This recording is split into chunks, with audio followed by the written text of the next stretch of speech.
எங்களை காட்டி கொடுத்தாவது ரேஷ்மாவை காப்பாத்திருக்கலாம்ல. ஒரு நேர்மையான போலீஸ்காரன் அதை செய்ய மாட்டான் ஏடி. நீயும் என் பொண்ணு மாதிரிதான் ஏடி.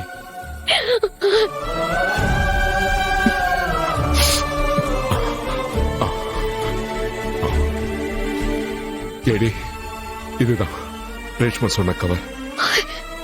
உன்கிட்ட ஏதோ சொல்லணும்னு எழுதி வச்சிருக்கா. இந்தா, வா.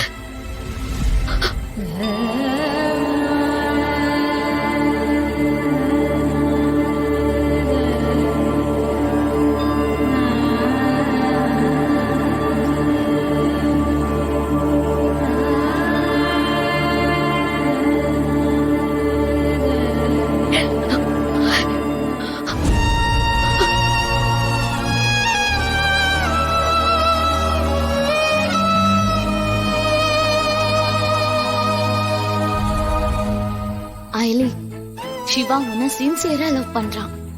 நீயும் உன்னை லவ் பண்றன்னு எனக்கு தெரியும். ஆனா என்ன காரணம்னு தெரியல.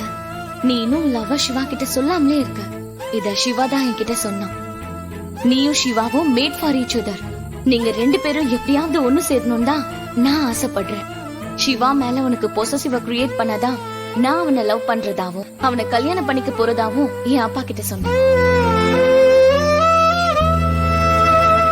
அப்புறம் அந்த என்கேஜ்மெண்ட் டிராமாவும் அதுக்காக தான்.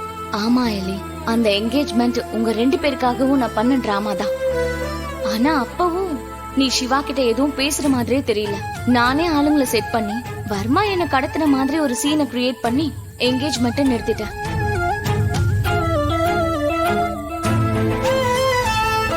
ஆனா அன்னைக்கு சிவா என் பக்கத்துல நின்னுட்டு இருந்தப்பெல்லாம் உன் கண்ணுல நான் அந்த வலிய பார்த்தேன். அப்போதான் நீ சிவாவை எந்த அளவுக்கு லவ் பண்றன்னு நான் புரிஞ்சுக்கிட்டேன். சீக்கிரமா உன் லவ் அவன் கிட்ட சொல்லிடா எலி, ப்ளீஸ், எனக்காக.